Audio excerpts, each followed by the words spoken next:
April is Autism Awareness Month. So during the last few weeks, we've partnered with our friends at Turn Center to talk more about the condition and how to help better manage it. Today, we're focusing on meltdowns, how to prevent them and how to manage them. Kalea, Irwin, and Angela Peterson from the Turn Center join us now with some calming techniques for individuals with autism. And I think the first place to start is just, why would a meltdown even happen? How does that start? Well, typically children that have autism, they can't really process sensory input like you or I do.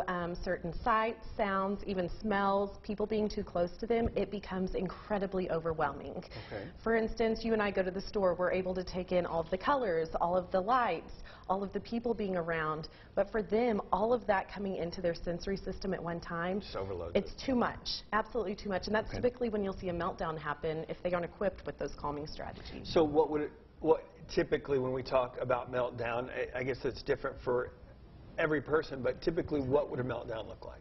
So, again, it is different for every person, but it's going to be things like crying, screaming. They might be hitting others or hitting themselves.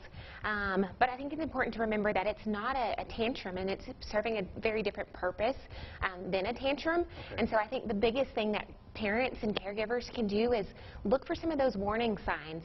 So is the child trying to escape the environment? Are they hiding under a chair?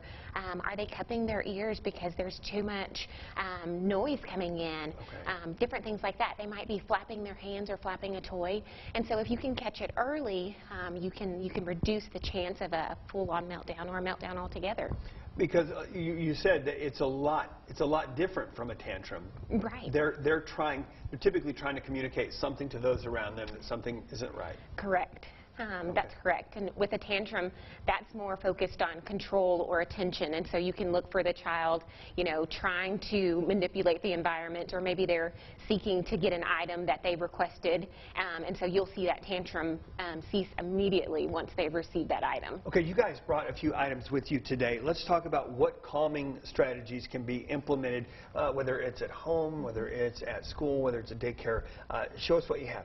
Okay, so one of the things that I like to use is this textbook, and it just talks about different interventions that you can use in the home, in the school setting, and so that's one that I really like. It covers kind of all of these items, but also fidgets. They're great for focus. They're great for alerting. Yes, and I know that sometimes fidget spinners get a bad rap, but they really are great for kids that need them. Yeah, just something that they can touch, something that they can do that takes their focus toward that. Yeah, Absolutely. Okay.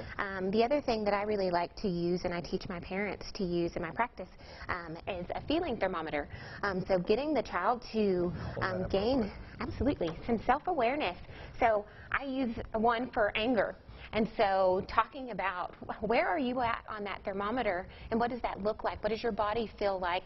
And then putting those strategies on the other side. So if I'm at the top of that thermometer, what strategies need to go with that? And so this is right on. This is something that the parents can take with them. So when the child points at medium, then it gives you the ideas. This is kind of what we need to do. Yes. All right. So Kalea, you've got a couple of options as well, right? Yes. So, and like you said, education for the child is just as important as education for the parents, because the parents need to learn when to look for this and how to teach the child. It's another tool in the tool belt. As we go forward, we're learning more about it. So yes. Headphones. Headphones. These are noise canceling headphones, and so like I stated earlier, busy environments like the grocery store. If a child is very sensitive to noises, these are good to have, and they can put those on, and it helps prevent a meltdown from happening. Okay. We always emphasize deep pressure, swinging. Something great for deep pressure is something like this. It's called a body sock, and the child just... Really? Yes. Do they make these for adults? An adult can fit in this. Good. Yes, so child crawls in, and foot in one corner and another corner and arms up, and it's like a tight hug, and it has a calming effect. To me, it's not very calming for me, but for other kids it's very calming, and that's why we give them so many tools, because something that's calming for one child may not be calming for another child. So we like to present them with all of these resources, tools for their toolbox. And with it being Autism Awareness Month, not only do we want the parents of kids that have kids that are somewhere on the spectrum, we as a society need to know a little bit more about it. So when a situation, maybe a meltdown is happening in the grocery store, as opposed to being judgmental or, oh my, understand with empathy and sympathy, this is what's happening and what you know and can do to help the situation. Where can they go to learn more information? I've taken a tour of the Turn Center. I know what you do. I've seen the results. I believe in it. I'm passionate about it. How can our friends at home go and learn more about it? They can reach out to us on our website, turncenter.org.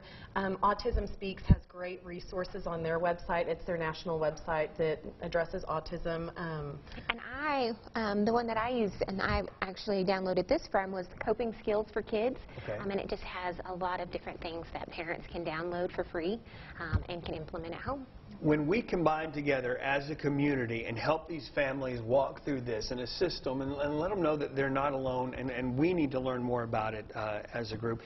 In terms of, maybe we've got viewers that think maybe my kid is somewhere on the autism spectrum but they haven't gone in. What do they need to do? The process is go to your pediatrician. Speak with them about your concerns. They'll send us a script and we'll get them in for an OT evaluation, speech evaluation, and it's a pretty simple process. If they have questions, again, they can reach out to us and we can certainly answer those. Angela, Kate, thank you for coming on the show today. We appreciate it. Continue to do all the good work that you guys do and we'll be rooting for you all along. Thank you for having us. We'll be right back after this. Don't go anywhere.